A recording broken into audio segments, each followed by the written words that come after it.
Hi, so this is a tutorial for the Song of the Wind, which is the next song that comes after Lightly Row. In this song, again, we have two different keys we're going to play it in, D major and C major. And we have two symbols that we want to learn. And the first one is above the very first note.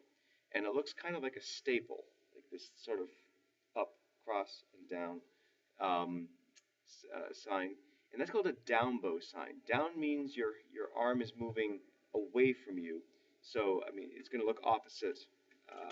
So if I turn this way, it's moving to the right, down and out. The opposite would be up when your hand is coming up in, and that's true whether you're playing violin, viola, or cello. Even on cello, it moves out and away from you. Your arm is extending, as opposed to closing when it comes in, and that would be the up bow. We're going to see what the symbol is for up bow in a couple more songs, but for right now, we're going to see the down bow sign.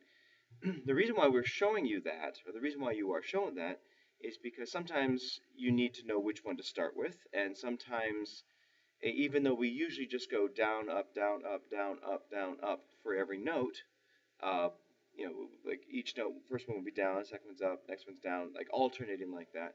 Sometimes we have to do a couple of them in the same row, in a row, same direction, and so we have to sort of indicate that, and we have that in the first line. After the first time it says neither you nor I, and above the rest there is an apostrophe, right? And we call that a lift sign. And the reason we have that is because the very first time you do neither you nor I is a down bow. And we have to lift up our bow and start the next neither you nor I with a down bow as well. And so we have to show both. We have to show that we have to do the lift, at least the directions are going to be the same, and also to do the lift. Uh, so it's good to have both in there. And there are, let's see, two places in the first line we have to do that. And then we have to do it again at the end of the second line, and again at the end of the third line. And you'll notice in each case there should be a down bow sign following each of those lifts. Now, at the very end of the piece, we see a special kind of bar line system, and it has a couple dots in it, and that's called a repeat sign. Now, normally we try to find where it repeats back to. There would usually be another one earlier in the music that we would say, oh, that's where we go back to. Well, we don't have that, so that means we have to repeat the whole thing. We go all the way back to the beginning.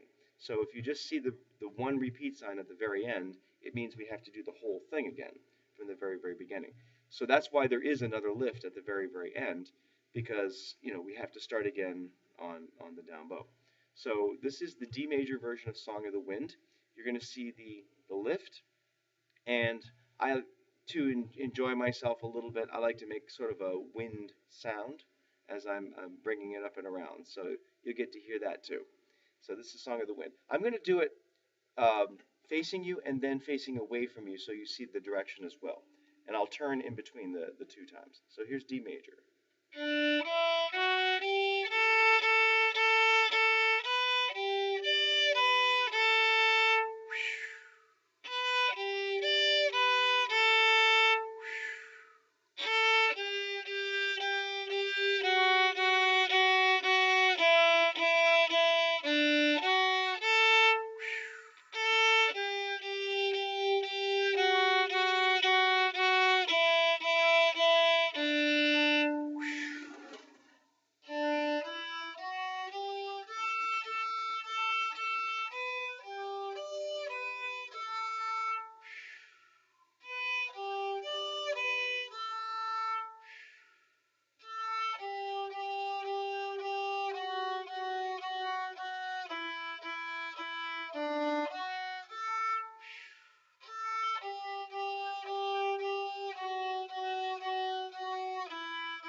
Okay. Now I don't have to actually do the full little circle in the air on the very last because I don't have to replace my bow. So the song, just in its own way, sounds. Who has seen the wind a blowing? Neither you nor I, neither you nor I. When the leaves move in the trees, the wind is passing by and by. When the leaves move in the trees, the wind is passing by. Now, there's two spots in that that tend to trip people up a little bit. The first is the neither you nor I, because you've got to get the same finger from the D string to the A string. The third finger for violin and viola, the fourth finger for cello, which is the from the neither to the word you. Right. So ni is a first finger.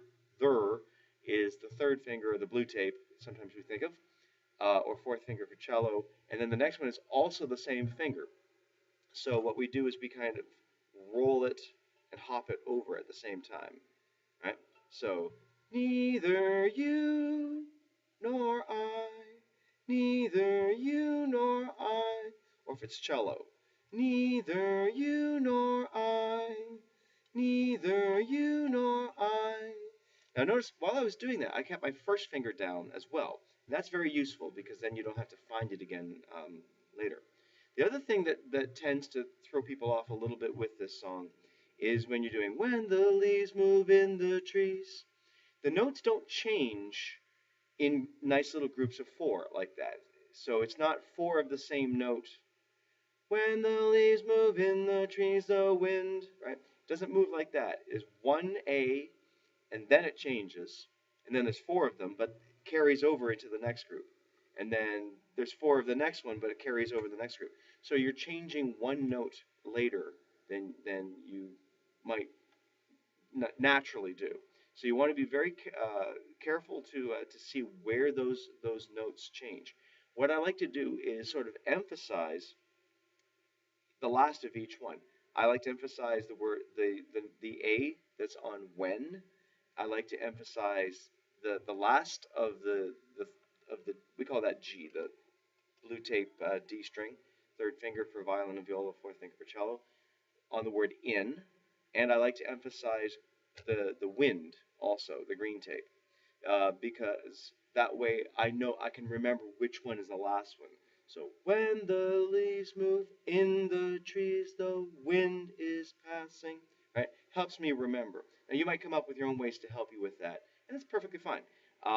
But that's a way that works for me, and that way I can tell exactly where the next group is. I just have to remember to do one more of that note that came before. Okay, so here is the C major version. This one I'm going to just face away from you for both of them, just so I don't get dizzy in the middle of playing.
Okay, and that one also had the roll and on the neither you nor I, or what would be the neither you nor I, except this time it's with over the yellow tapes.